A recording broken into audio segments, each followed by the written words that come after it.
لا إله إلا الله.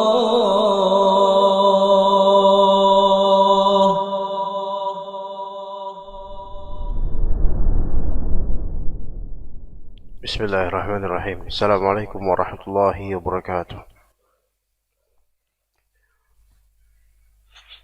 إن الحمد لله نحمده ونستعينه ونستغفره ونعوذ بالله من شرور أنفسنا وسيئات أعمالنا. من يهده الله فلا مضل له ومن يضلل فلا هادي له. أشهد أن لا إله إلا الله وحده لا شريك له وأشهد أن محمدا عبده ورسوله لا نبي بعده. قال الله تعالى: يا أيها الذين آمنوا اتقوا الله حق تقاته ولا تموتن إلا وأنتم مسلمون. يا أيها الناس اتقوا ربكم الذي خلقكم من نفس واحدة وخلق منها زوجها وبث منهما رجالا كثيرا ونساء واتقوا الله الذي تساءلون به والأرحام إن الله كان عليكم رقيبا. يا أيها الذين آمنوا اتقوا الله وقولوا قولا سديدا يصلح لكم أعمالكم ويغفر لكم ذنوبكم ومن يطع الله ورسوله فقد فاز فوزا عظيما. فإن أصدق الحديث كتاب الله وخير الهدي هدي محمد صلى الله عليه وسلم وشر الأمور محدثاتها وكل محدثة بدعة وكل بدعة ضلالة وكل ضلالة في النار.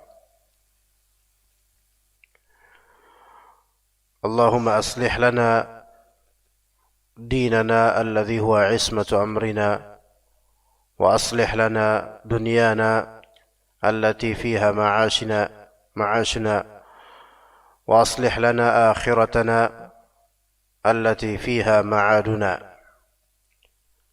واجعل الحياة زيادة لنا في كل خير واجعل الموت راحة لنا من كل شر. اللهم إنا نعوذ بك من فتنة النار وعذاب النار وفتنة القبر وعذاب القبر وشر فتنة المسيح الدجال. اللهم إنا نعوذ بك وشر فتنة الغنى وشر فتنة الفقر. اللهم إنا نعوذ بك من شر فتنة المسيح الدجال. اللهم إنا نعوذ بك من شر المغرم والكسل والمأثم. Baik, ikhwan sekalian rahimani wa rahimakumullah, kita lanjutkan kajian kitab At-Tauhid yang masih kita berjalan di atas bab tentang tawakal. Pada kali ini kita akan bahas beberapa ayat dalam kitab At-Tauhid yang disebutkan dalamnya tentang masalah tawakal. Kata Allah Azza wa Jalla: wa 'ala Allahi fatawakkalu in kuntum mu'minin. Dan kepada Allah lah kalian harus bertawakal jika kalian beriman. Kemudian juga Syekh Muhammad bin Abdul Wahhab rahimahullah menyebutkan dalil dari Al-Quran, yaitu kata Rabb kita Azza wa Jalla: innamal mu'minuna alladhina idza dzukirallahu wajilat qulubuhum wa idza tuliyat 'alaihim ayatuhu zadatuhum imana wa 'ala rabbihim yatawakkalun. Di ayat ini Allah Subhanahu wa taala menyebutkan sifat-sifat orang beriman dengan didahului dengan innama yang menunjukkan adanya hasr atau pembatasan, namun tidak berarti dalam ayat ini membatasi betul-betul bahwasanya orang beriman hanya tersifati dengan ini saja, melainkan ada beberapa sifat orang beriman terutama di surat Al-Mu'minun dan juga di surat lainnya serta di hadis-hadis Nabi sallallahu alaihi wasallam di antara penjabaran sifat-sifat orang beriman. Innamal mu'minuna alladzina idza dzukirallahu wajilat qulubuhum. Sesungguhnya orang beriman adalah orang-orang yang alladzina idza dzukirallahu wajilat qulubuhum. Ketika disebutkan Allah dan dia mendengarnya atau membacanya, maka wajilat qulubuhum, kalbu mereka pun bergetar. Wajal, ada getaran karena rasa takut. Jadi wajila artinya khafa. Wajila ini artinya khafa, yaitu takut. Takut karena apa? Karena dalam kalbunya ada ta'zim kepada Allah, ada pengagungan terhadap Allah. Jadi ketika seseorang hendak untuk melakukan pelanggaran dan maksiat, kemudian dia teringat kepada Allah atau diingatkan tentang Allah dengan dikatakan padanya ittaqillah, bertakwalah kamu kepada Allah, maka kalau dia beriman, dia akan merasa takut. Ya, dia akan merasa takut. Taib, merasa takut di sini apakah dia meneruskan maksiatnya? Kalau rasa takutnya itu kadarnya tinggi dan benar, maka dia akan berhenti atau tidak jadi melakukan maksiat. Walaupun pada suatu saat ya mungkin saja dia terjerumus gitu loh. Atau dia memang merasa takut pada Allah Ta'ala, tapi dia gagal tetap.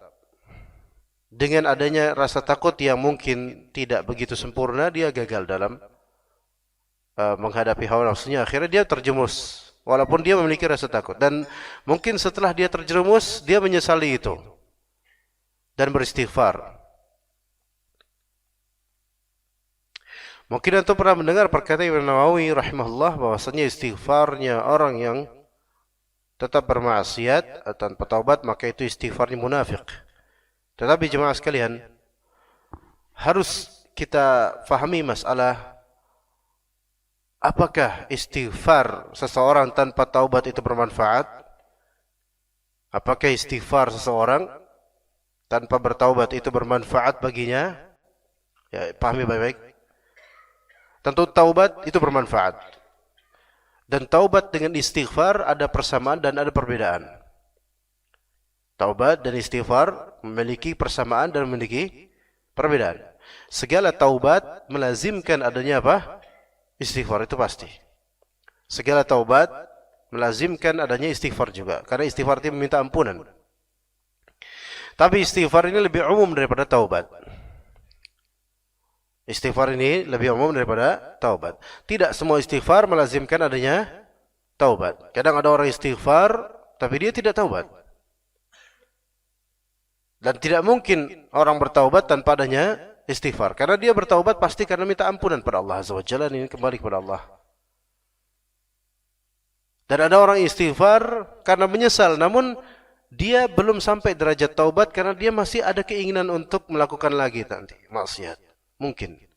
Dan ada orang istighfar karena dia mengucapkan doa-doa meminta ampun tersebut disebabkan apa? Disebabkan ini momentum yang ada sunnah padanya. Contoh, setelah salat fardu dia istighfar 3 kali. Contoh lain, setelah dia atau zikir pagi petang, dia istighfar 70 sampai 100 kali. Dan juga beberapa doa-doa yang sebenarnya itu doa yang termasuk minta ampunan, seperti sayyidul istighfar, Allahumma anta rabbi la ilaha illa anta khalaqtani. Tidak melazimkan orang ini sedang taubat. Tapi ini sayyidul istighfar, di antara doa terbaik. Terlebih dalam masalah istighfar. Kemudian dia meminta ampunan pada Allah dalam doanya, itu semua istighfar, minta ampunan. Tapi tidak melazimkan dia itu taubat, walaupun masih bermaksiat. Pertanyaannya, apakah istighfar tanpa bertaubat itu bermanfaat atau tidak? Nah, itu. Ya. Karena kadang-kadang ada sebaran poster dakwah yang menukil kalam Imam Nawawi. Ya, kalam Imam Nawawi benar, itu kalam Imam Nawawi, dan ada konteks tertentu yang tepat untuk memahami kalam Imam Nawawi dan lainnya, ya, bahwasanya istighfar tanpa bertaubat ini ibarat istighfarnya munafik. Tapi sebentar, jangan difahami bulat-bulat tanpa mengetahui rinciannya. Dan ulama muasir, yaitu ulama di zaman sekarang yang terbaik dalam merinci masalah ini, yaitu Syekh Sulaiman Ar-Ruhaili dalam syarah beliau terhadap kitab Al-Wasiyah As-Sughra karya Syekhul Islam Ibn Taimiyah. Dicetak kitabnya.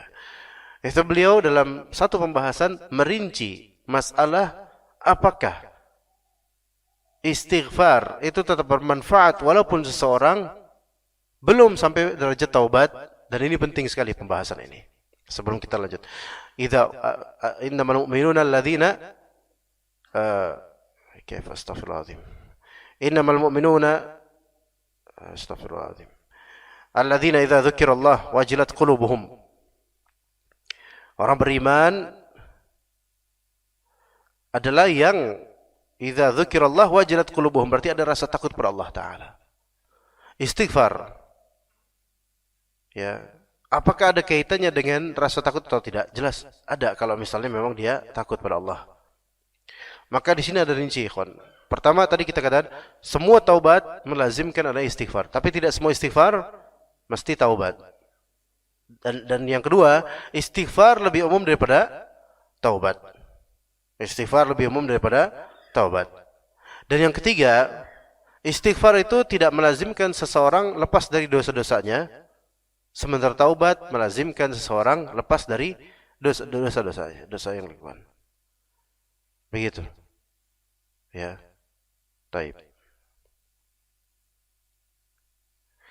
Apakah istighfar tanpa taubat tetap bermanfaat? Jawabannya tafsil, fihi tafsil.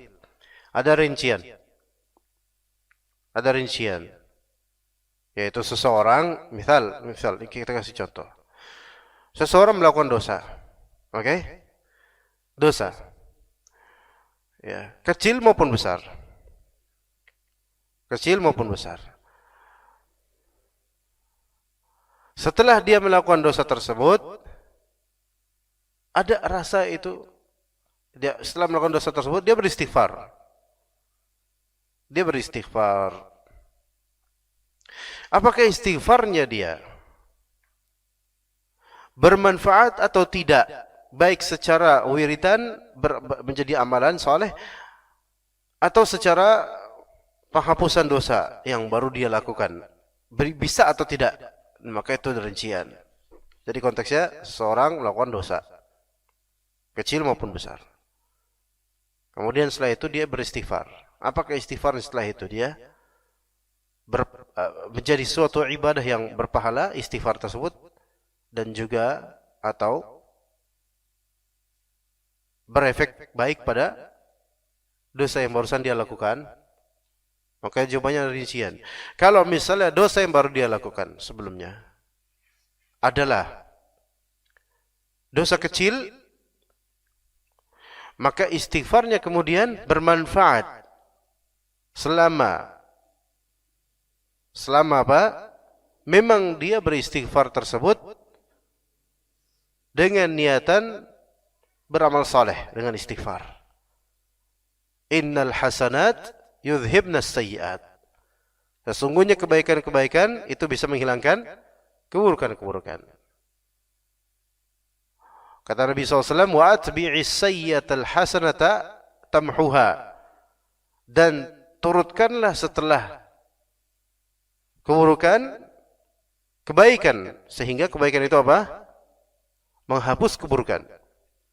Dan kata Allah Azza wa Jalla, wa yadra'una bil hasanati sayyi'ata ulaika lahum 'uqbad dar.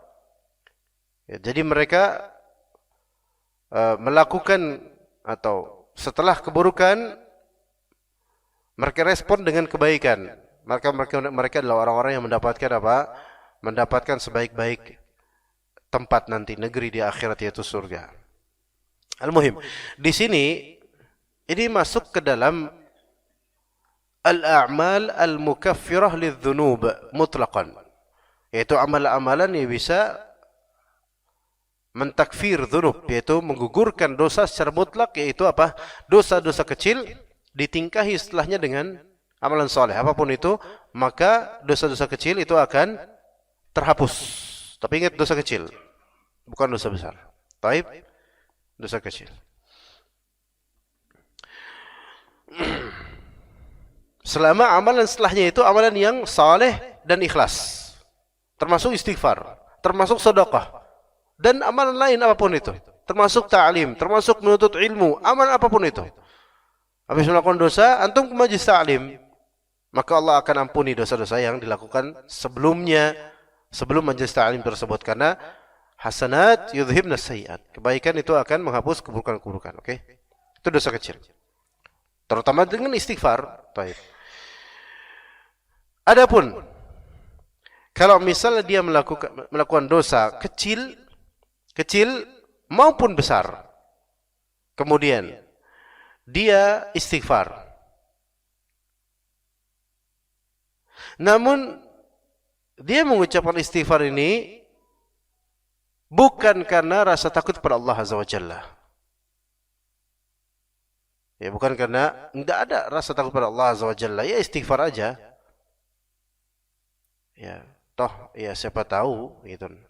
Artinya nggak ada rasa takut pada Allah Azza wa Jalla, nggak ada penyesalan terhadap dosa. Maka ini yang disebut Imam Nawawi. Ya, dia cuma coba-coba aja, jajal aja, astagfirullahaladzim. Ya. Ya, bukan karena rasa takut pada Allah. Ya. Ya, atau mungkin dia kaget kemudian berkata astagfirullahaladzim. Maka ini enggak ada efeknya. Taib. Walaupun mungkin saja ada efeknya terhadap dosa kecil, mungkin karena zahirnya adalah amalan saleh. Tapi ketika tidak berdasarkan rasa takut kepada Allah Azza wa Jalla, minimal pastinya dosa besarnya tidak ada efek terhadap dosa besar. Untuk istighfar ini, istighfar ini tidak ada efek terhadap dosa besarnya, tetap dosa besar.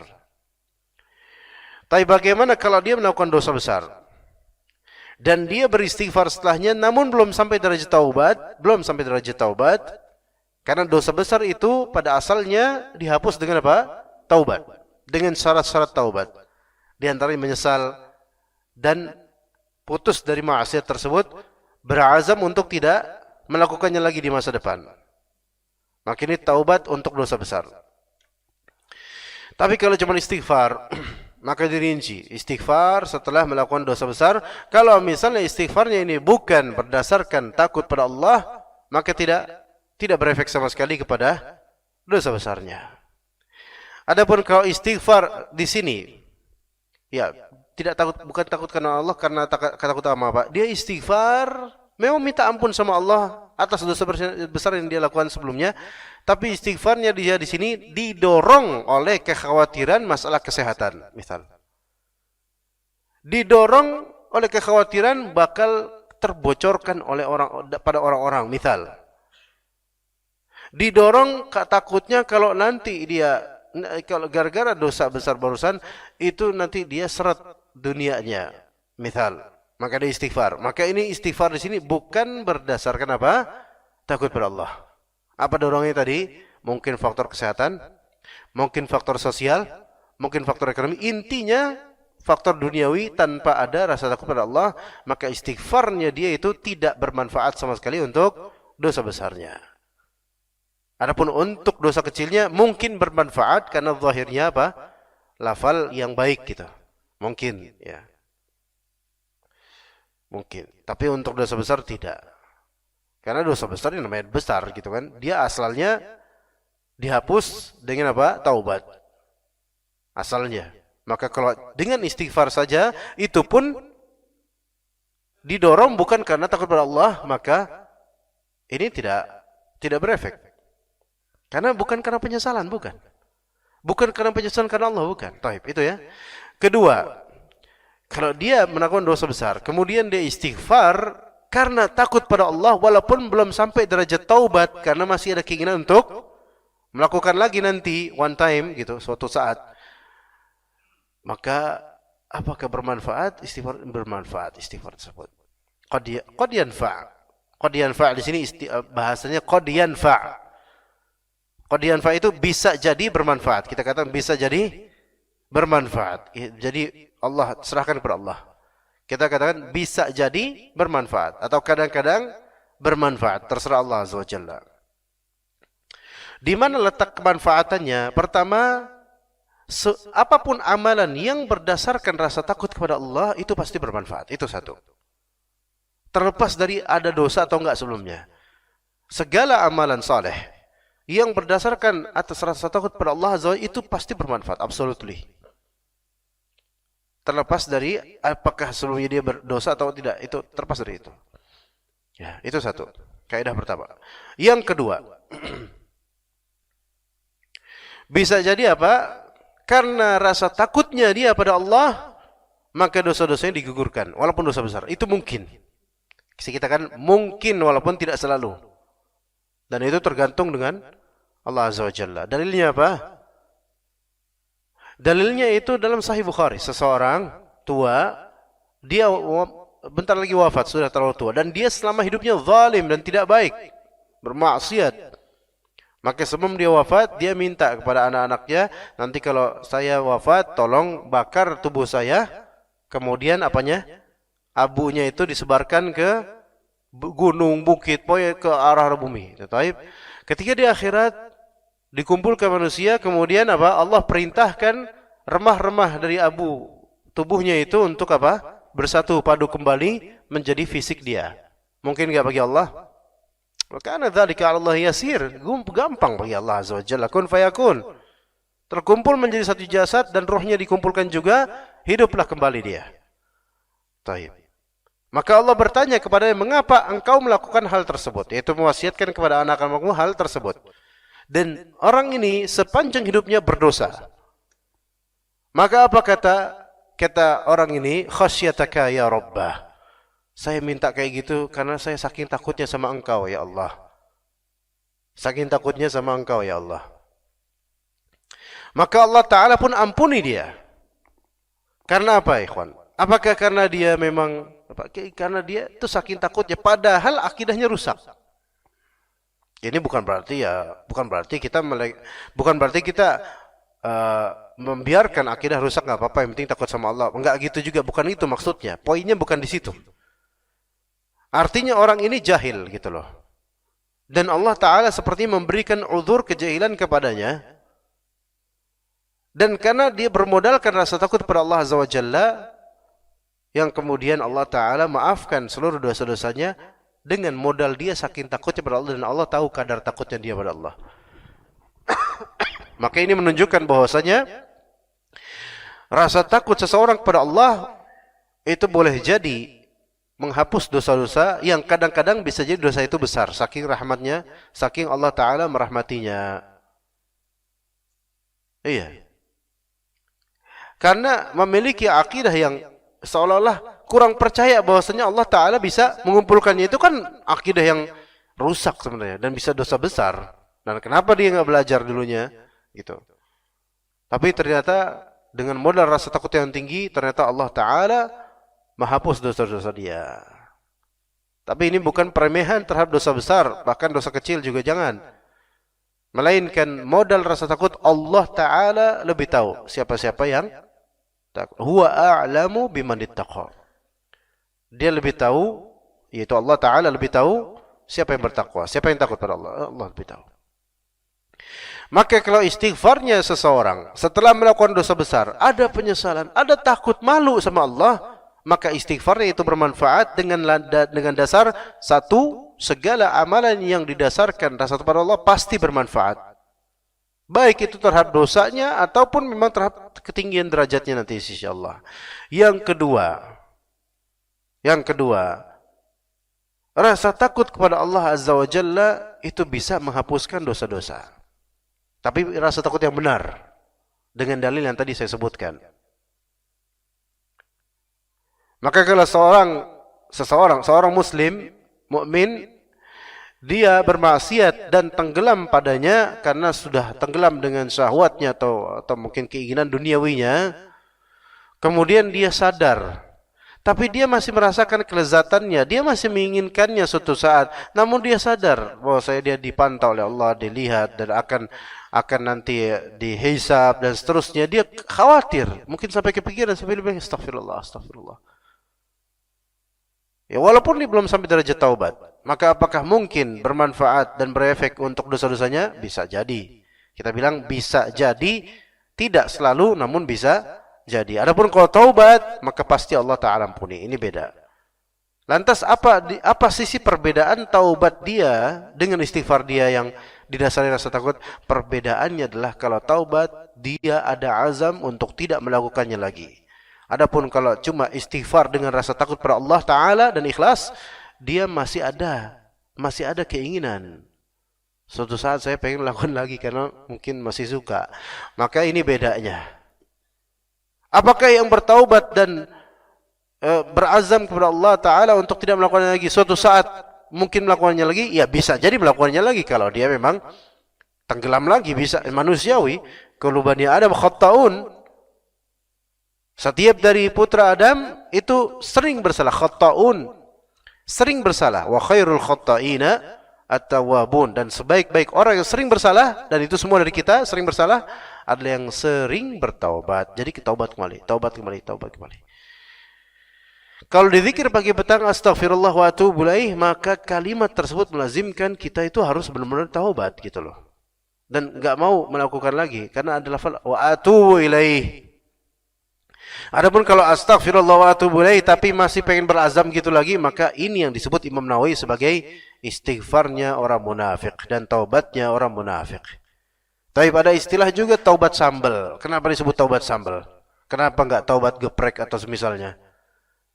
Karena kalau sambal, iya kita kayak jerak gitu, tapi kok pengen lagi. Apakah ini taubat hakikiyah, nasuha? Enggak. Tapi yang disebut taubat nasuha itu apa? Taubatan nasuha katanya.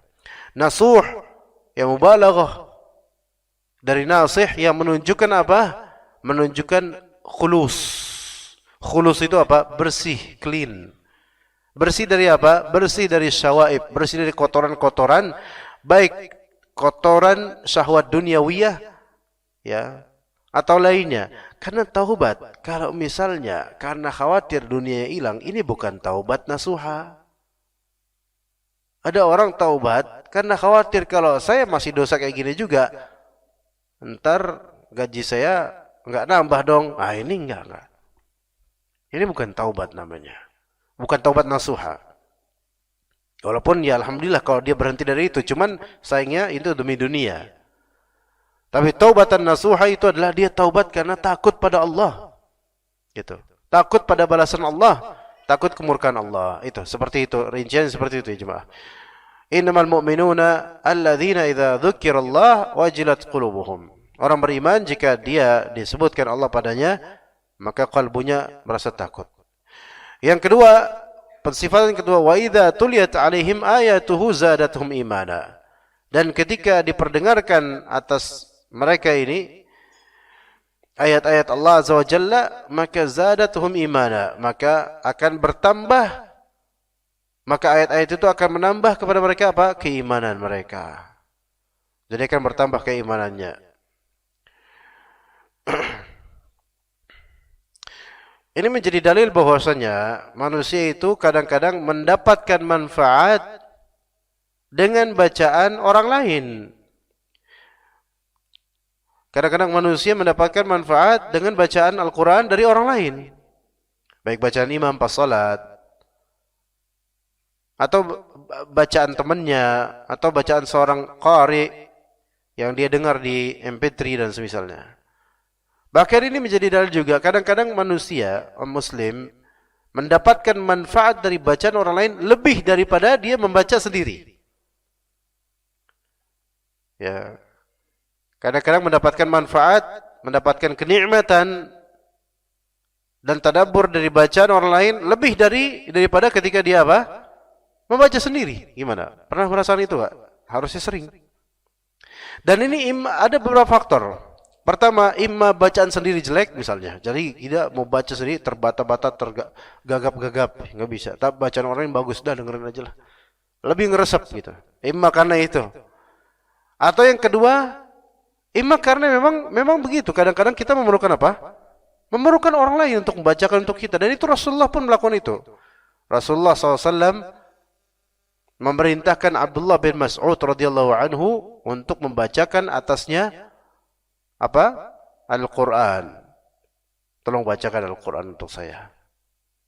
Maka Abdullah bin Mas'ud berbalik bertanya kepada Rasulullah, "Kaifa aqra'u 'alaika wa 'alaika unzil?" Bagaimana mungkin saya membacakan padamu ya Rasulullah sementara Al-Quran itu diturunkan padamu? Semestinya logikanya adalah engkau lebih berhak untuk membacakannya kepada kami. Kami mah apa gitu loh. Sedangkan kepada engkau lah diturunkan Al-Quran ini. Maka kata Nabi SAW, "Inni uhibbu an asma'ahu min ghairi." Saya suka untuk mendengar Al-Quran dari selain saya. Ini menunjukkan sunnahnya mendengarkan Al-Quran dari pihak lain. Baik, kalau sekarang baik audio, atau diperbolehkannya untuk meminta seorang Muslim untuk membacakan untuknya Al-Quran. Ini boleh, bukan dalam rangka talqin. Tolong bacain saya Yasin dong, kan kesannya gimana? Kok bacain Yasin gitu. Tapi boleh, ya bacain Yasin bukan dalam konteks kematian atau apa, bukan. Tapi dalam konteks pengen tadabbur dan mendengar bacaan orang. Apalagi kalau bacaan orang itu baik.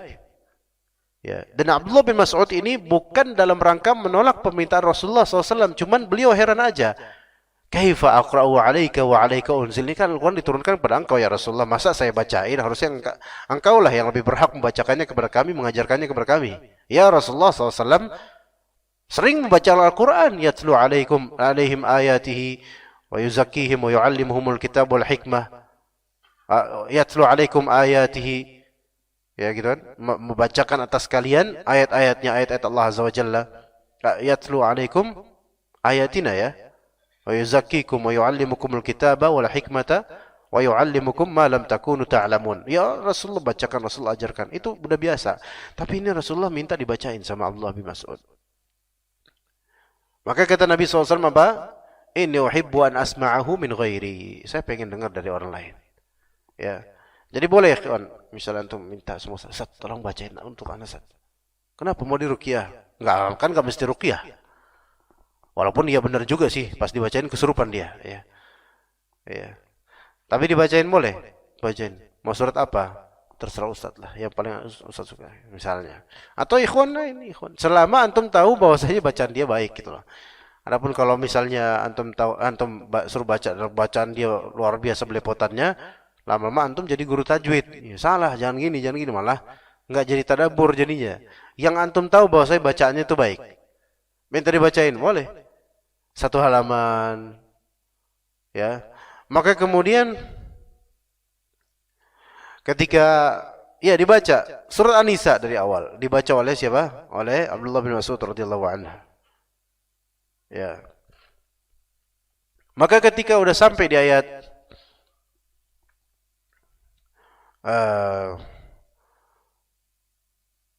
wa kaifa idza ji'na min kulli ummatin bi syahidin wajibna bikulli haula'i syahida wajibna bika ala haula'i syahida.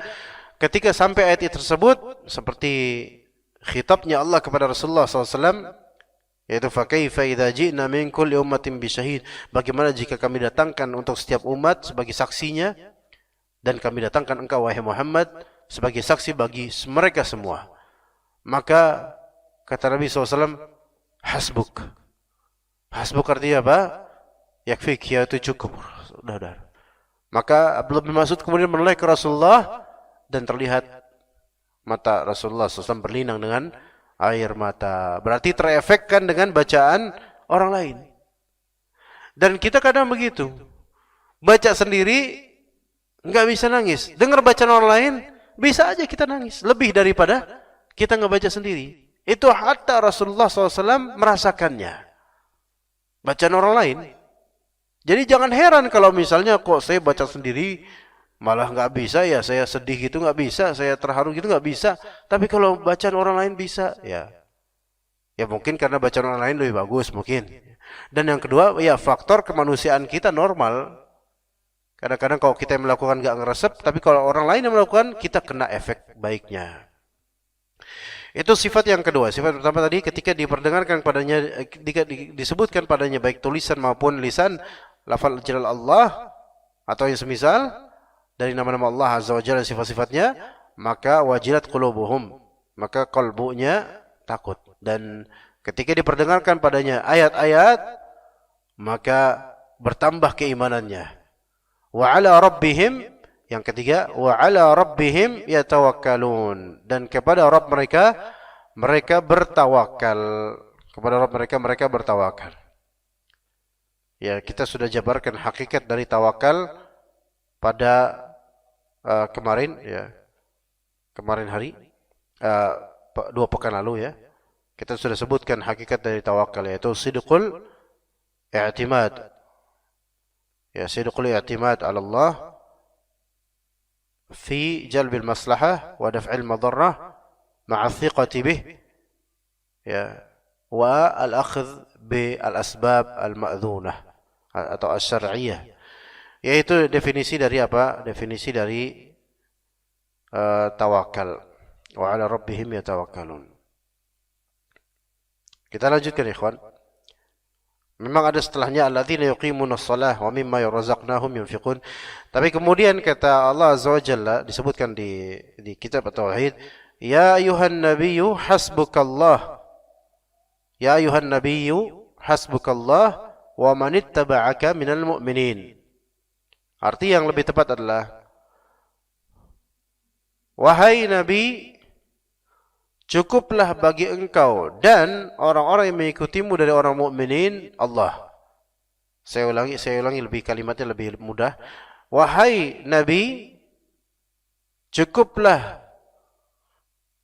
Allah Ta'ala bagimu wahai Nabi dan juga bagi orang-orang yang mengikutimu dari kalangan kaum mukminin. Itu makna yang lebih tepat. Ada juga ulama yang menafsirkan begini, lafalnya, terjemahan begini. Wahai Nabi, cukuplah bagimu Allah dan orang-orang yang mengikutimu dari kalangan kaum mukminin. Ada yang menafsirkan begitu. Namun itu diingkari oleh sebagian ulama karena itu seolah-olah menyamakan dan menyandingkan Allah dan para pengikut dari kaum mukminin. Jadi kata para ulama, atafnya wa man ittaba'aka minal mu'minin itu ke dhamirka hasbuka.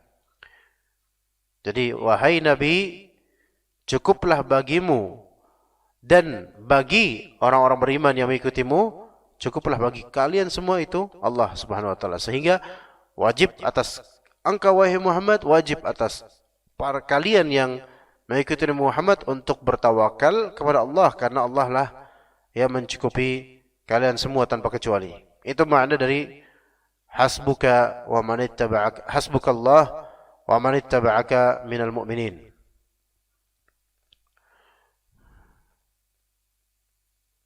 Taib, dan ini ya ayuhan nabi, yaitu maksudnya Nabi Muhammad SAW di sini panggilan dengan sifat an-nubuwah. Adapun ya ayuhar rasul panggilan dengan sifat risalah. Dan kedua-duanya adalah sifat pada Nabi Muhammad SAW, sifat yang syarif, sifat yang syarifah, yang mulia. Dalam beberapa ayat juga Allah Subhanahu wa taala menyebutkan, ya ayuhan nabiyyu lima tuharrimu ma ahallallahu lak, dalam surat Tahrim. Adapun ya ayuhan nabiyyu hasbukallah, ini surat Al-Anfal ayat 64. Juga ya ayuhan nabiyyu idza talaqtumun nisa, wahai Nabi, jika kalian mentalak istri kalian. Apakah pernah Rasulullah SAW mentalak istri? Pernah enggak? Talak itu bagi orang Indonesia itu tabu sekali gitu loh. Seolah-olah bukan bagian dari syariat. Karena memang banyak dari kaum muslimin masih mikirin apa? Masih keikut dengan mindset orang Nasrani. Di Nasrani itu apa? Talak itu, cerai itu suatu hal yang terlarang bagi mereka ya. Walaupun hakikatnya sepertinya keaslian agamanya jangan-jangan tidak ada syariat talak mungkin ya. Tapi bagi mereka adalah kesetiaan itu adalah engkau tidak pernah mentalaknya dan hidup bersama sampai akhir waktu. Ya, nggak adil itu, nggak benar itu. Ya, kalau memang sudah tidak memungkinkan untuk melanjutkan hubungan rumah tangga karena mungkin ada faktor-faktor yang syar'i, maka talak. Dan ada pun hadis yang menunjukkan bahwasanya abghadul halal ila Allah at-talaq, itu hadis dhaif. Dhaif secara sanad dan dhaif secara makna dari hadis. Hal yang paling dimurkai oleh Allah dalam hal yang halal maka ada talak. Bagaimana dihalalkan tapi dimurkai, enggak? Ya. Maka hukum asal talak itu makruh, dan Nabi SAW pernah melakukannya karena meninjau siapa yang pernah ditalak oleh Nabi SAW. Hafsah, ya, binti Umar bin Al-Khattab radhiyallahu anhuma jami'an. Radhiyallahu anhuma. Pernah ditalak karena pernah membocorkan rahasia Rasulullah SAW ke istri Nabi lainnya. Tapi ala kulli hal dirujuk oleh Rasulullah SAW. Itu karena masih masa iddah. Ya. Sekarang kalau urusan seperti talak, ya itu tabu sekali. Padahal Nabi SAW pernah melakukannya. Memang tabu bagi masyarakat ketika masyarakat itu nggak mau mengetahui alasannya. Ya, dan tidak mau mengetahui, tidak mau mengingat bahwa ini semua syariat Allah. Bahkan Nabi SAW pernah diseru oleh Allah Azza wa Jalla, ya ayuhan nabiyyu idza thallaqtumun nisa. Wahai Nabi, jika engkau melakukan talak kepada istrimu, maka masa iddah itu berlaku. Ya, taib. Hasbukallah, yaitu kafika Allah, yaitu cukuplah bagimu Allah Subhanahu wa taala. Hanya Allah yang mencukupi. Wa man ittaba'aka minal mu'minin, dan juga cukuplah bagi orang yang mengikutimu dari orang mukminin, yaitu Allah Azza wa Jalla. Cukup bagi kalian semua, yaitu Allah Azza wa Jalla.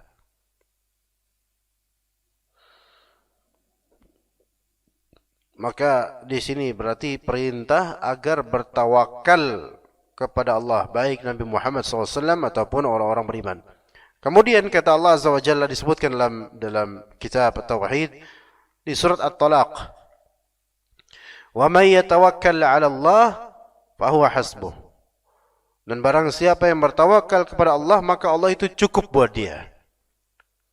Maka Allah itu sudah cukup. Rely on Allah itu sudah cukup, yaitu bersandar pada Allah itu sudah cukup pada dia. Tapi di sini kita perlu lihat, oh may yatawakkal Allah, ini jumlah syartiyah namanya. Jumlah syartiyah itu kalimat yang menunjukkan adanya syarat, ada sebab, ada musabbab, ada syarat, ada masyrut. Yaitu ketika Anda memenuhi syarat ini, maka inilah jawabannya. Syaratnya apa? Wa may yatawakkal 'ala Allah. Syaratnya adalah barang siapa yang bertawakal pada Allah, itu syaratnya. Maka jawabannya apa? Jawab syaratnya adalah fahuwa hasbuh. Maka dia cukup baginya, bagi orang yang bertawakal ini. Jadi barang siapa yang bertawakal kepada Allah, maka Allah menjadi kafi buat dia, mencukupi segala muhimmat dia, segala apa yang dia inginkan. Dan Allah lah yang akan memudahkan urusannya. Maka cukuplah baginya Allah.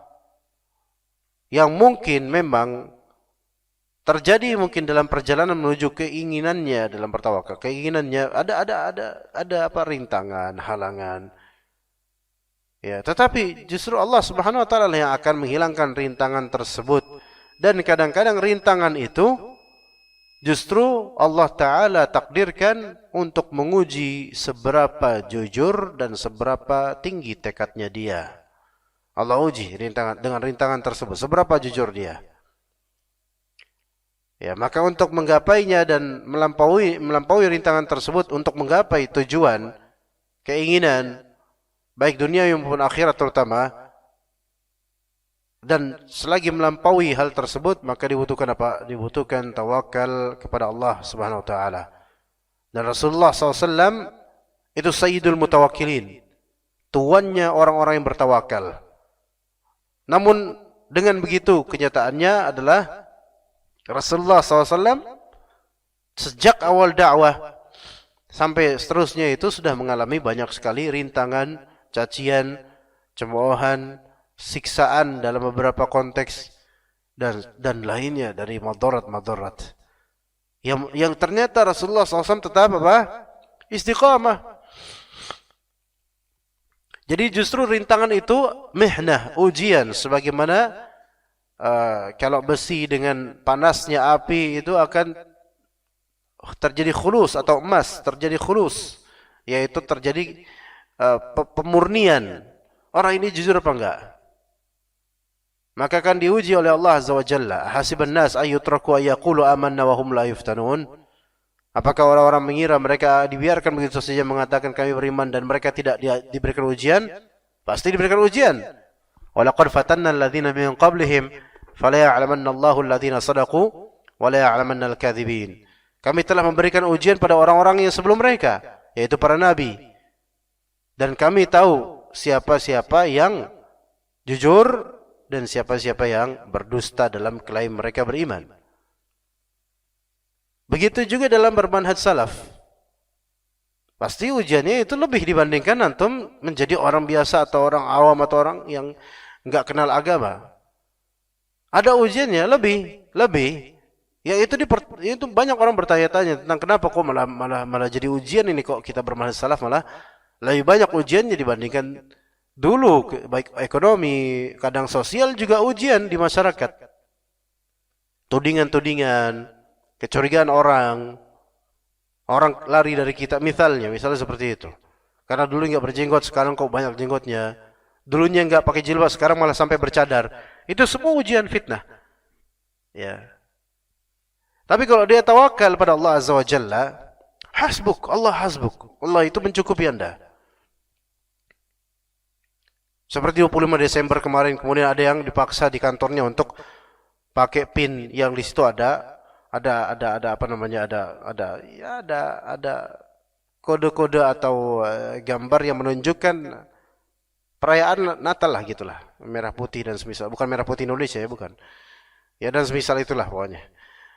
Ya, ujian. Kadang-kadang kalau ini khawatir, ini kalau saya enggak pakai ntar saya dipecat, kerja di mana saya? Nah, wa may yatawakkal 'ala Allah, nah, fa huwa hasbuh. Kalau dia tawakal pada Allah, yakin pada Allah, cukup buat dia. Iya. Dan tingkatan tawakal seseorang itu beda-beda.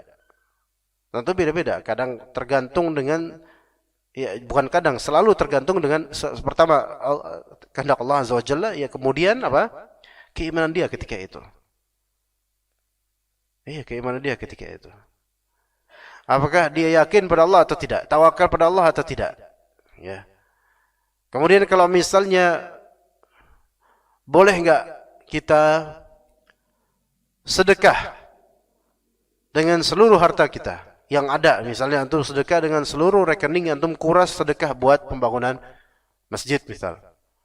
Ya, karena kemarin ada juga melihat ada status di media sosial seseorang bilang siapa di antara ikhwan, mungkin siapa donatur muhsinin yang anak ada di sini tanah kosong udah diwakafkan sama orangnya untuk bikin masjid. Tapi udah sampai sekarang terbengkalai itu tanah jadi liar dan tidak ada bangunan dan ya enggak ada pembangunan masjid, padahal diniatkan oleh pewakaf tanah itu, silahkan yang mau bangun masjid di sini silahkan. Ada enggak muhsinin yang pengen langsung gitu bangun masjid di situ? Jadi cuman ada modal tanah saja, masjidnya yang belum gitu. Ya, misal. Terus ada seseorang di antara antum misal ada punya tabungan, misal ada punya tabungan 2 miliar nih, misal. Itu seluruh tabungan anak kelas. Dah bismillah lah anak wakaf. Blok 2 miliar. Enggak ada lagi duit kelas. Apa hukumnya seperti itu? Anak pengen jadi Abu Bakar As-Siddiq. Ya. Itu kalau 2 miliar Abu Bakar As-Siddiq, temannya Umar bin Khattab berapa kira-kira? 1 miliar. Ya, karena biasa begitu tuh, setengahnya Umar bin Khattab. Tapi boleh enggak Anda melakukan seperti itu? Hukum asal infak atau sedekah itu wa mimma razaqnahum yunfiqun, itu mim di sini min tabi'id, yaitu untuk sebagian saja. Jadi dalam bersedekah itu tidak pelit, qatar, pelit sekali tidak. Tapi tidak pula ya mubazir gitu loh dalam infak. Maka para ulama mengatakan hukum asal sedekah sunnah, kadang menjadi wajib. Tetapi ketika itu sedekah untuk seluruh harta, maka asalnya adalah tidak boleh. Dan kalau ingin melakukannya harus memenuhi kriteria atau syarat 2 atau 3. Ya. Syarat pertama, dia memiliki tawakal yang sangat tinggi kepada Allah dan percaya pada Allah untuk masa depannya. Dan ini hanya dimiliki oleh orang-orang yang benar-benar tawakal sama Allah. Adapun orang-orang yang nggak sabaran, nggak percayaan, ini nggak bisa. Nomor pertama udah hilang syaratnya. Ini syarat pertama. Itu ya. Syarat yang kedua, kriteria kedua, dia memiliki potensi untuk bisa mendapatkan harta kembali. Paham nggak? Dia memiliki potensi pada dirinya. Ini juga bersyarat. Adapun kalau dia tidak memiliki potensi seperti dia cacat, nggak punya skill, maka nggak boleh dia melakukan itu. Karena apa? Karena ini bermudarat buat dia, hilang hartanya, dia nggak bisa memproduksi kembali, gitu loh. Mungkin jasa atau apa untuk mendapatkan uang. Itu 2. Atau syarat yang ketiga, tambahkan, dia memiliki modal selain soft skill, selain pada dirinya, itu modal properti atau kebendaan harta yang kelak bisa menunaikan hajatnya dengannya. Ya, seperti misal antum 2 miliar antum gelontorin untuk wakaf masjid. Cukup nggak kira-kira, ikhwan? Cukup nggak? 2 miliar buat masjid, cukup nggak? Cukup? Kalau buat antum mau nggak? Nggak mau? Mikir-mikir ya. Ini duit dari mana gitu kan? Hati-hati ya. 2 miliar tuh, plek dah selesai. Udah nggak punya duit lagi. Tapi punya kontrakan 50 unit. Nah ini mah nyantai ini mah. Kontrakan 50 unit. Penuh semua lagi. Ini mah nyantai ini. Ini bahkan nggak perlu pakai syarat ini mah. Ya dia kontrakan 50 unit. 1 bulan berapa itu? Atau di sini ada apa? Ada apartemen di sini. Benar nggak Pak? Itu tsunami? Tsunami? Milik Konami. Oh dijual dia rumah susun. Iya Masya Allah. Sepertinya bakal ramai Cilacap ini. Bakal sering macet di Paris kayaknya. Ya qadar Allah. Maka pindah aja ke Jatimurni. Ya anak aja pindah. Jadi setelah ada pindah Jatimurni, mereka bikin itu ya. Oh gitu ya. Masya Allah. Rumah susun milik sendiri gitu Pak. Iya, jadi beli gitu ya nanti ya. Taib. Dia punya kontrakan, punya ini, punya itu. Makanya seperti ini nggak wajib untuk pakai syarat tadi karena dia punya modal banyak gitu loh. Maka harta sekarang 2 miliar digelontorin ya gampang. Punya toko, punya usaha. Ya, itu gampang. Semoga Allah Subhanahu wa taala meningkatkan daya ekonomi kita semua sehingga kita bisa berinfak di jalan Allah lebih besar lagi insyaallah. Amin. Karena sekarang kaum muslimin sangat butuh infak, ikhwan.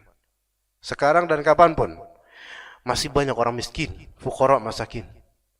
Makanya wallahi ana itu menyesali sebenarnya Qatar 2022. Kalau itu uang 300 miliar apa versi entah versi apa ya, dolar atau apa, itu sudah habis buat bikin apa? Seluruh stadion dan seluruh hal-hal yang mewah.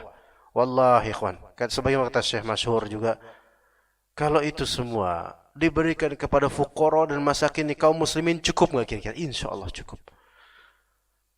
Tapi hanya untuk event sepak bola. Kita menyesali itu. Kita menyesali. Emang ada hikmahnya jelas. Semua takdir pun ada hikmahnya. Iblis pun ada hikmahnya. Kita ya ada hikmahnya. Tapi kalau kita bisalah enggak berbuat mubazir, kalau bisa jangan gitu loh. Ya orang mubazir pun tetap ada hikmahnya.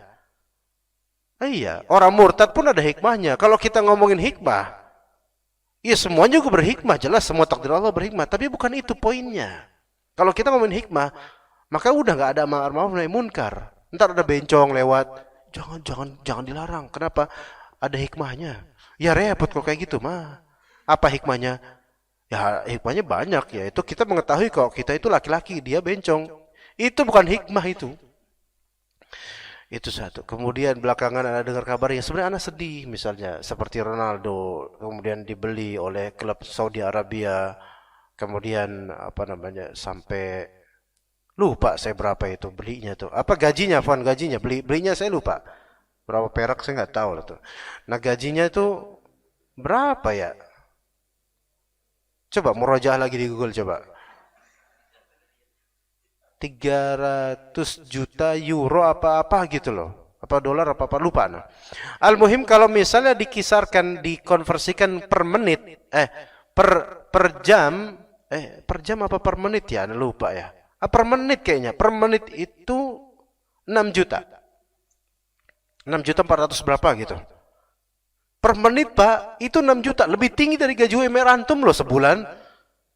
Itu per menit cuma napas WC 10 menit.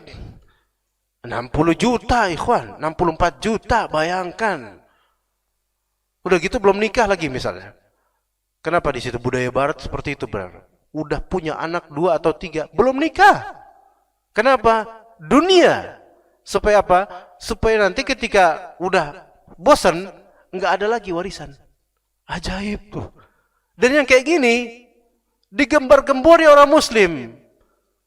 Kehinaan kekufuran 1. Kehinaan akhlak dari segi ini 2. Punya anak berapa tapi ini bukan istri Allah, bukan istri itu. Sampai punya anak dan nggak ada malu, seperti nggak biasa di barat kayak gitu, supaya nanti kalau misalnya cerai atau wafat itu harta kembali ke keluarga aslinya, bukan kepada istri. Terus anak-anak dapat apa gitu loh. Lihat, ajaib. Yang seperti ini digaji sekian ratus juta euro. 6 juta lah per menit. Ya salam. Ini anak udah ngaji berapa jam ini? 1 jam. 1 jam 60 menit. 60 kali 60 juta. 6 juta. Ayo coba, masih jauh. Anak beli masih jauh kalau misalnya bisa seperti itu menggaji ustadznya. Tapi wallahi ikhwan, ketika anak begitu, wallahi itu gak ada apa-apanya itu. Dibandingkan Anda mengucapkan subhanallahi wa bihamdi. Berapa detik? 2 detik. Subhanallahi wa bihamdi. Itu jauh lebih daripada itu semua ikhwan. Bacalah itu. Subhanallah wa bihamdi. Apalagi dalam zikir pagi petang 100 kali. Dalam hadits Abu Hurairah riwayat Tirmidzi, kata Nabi SAW, man qala subhanallahi wa bihamdihi, dalam hadis lain mungkin subhan rabbiyal a'la atau subhan rabbiyal azim wa bihamdihi, ghurisat lahu nakhlatun fil jannah.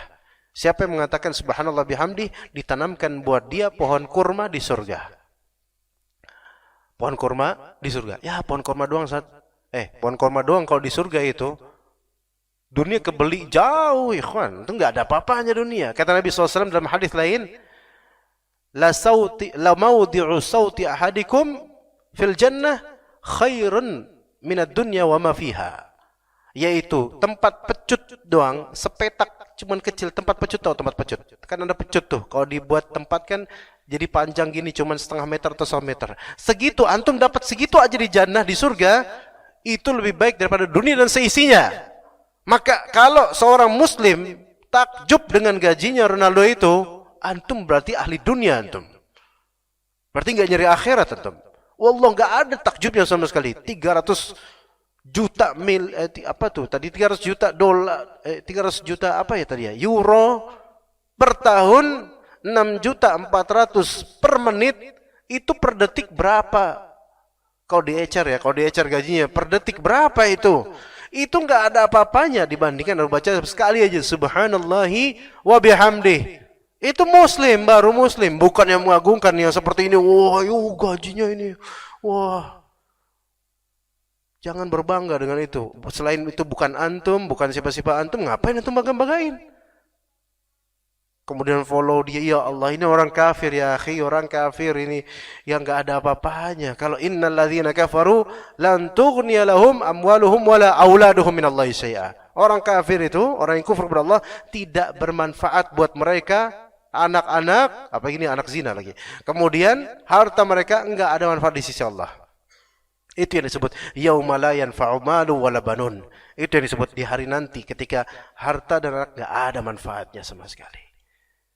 Kepada siapa kita bertawakal kemudian kalau misalnya kita seperti itu? Duit Sedunia kita punya pun, law anna lahum ma fil ardi,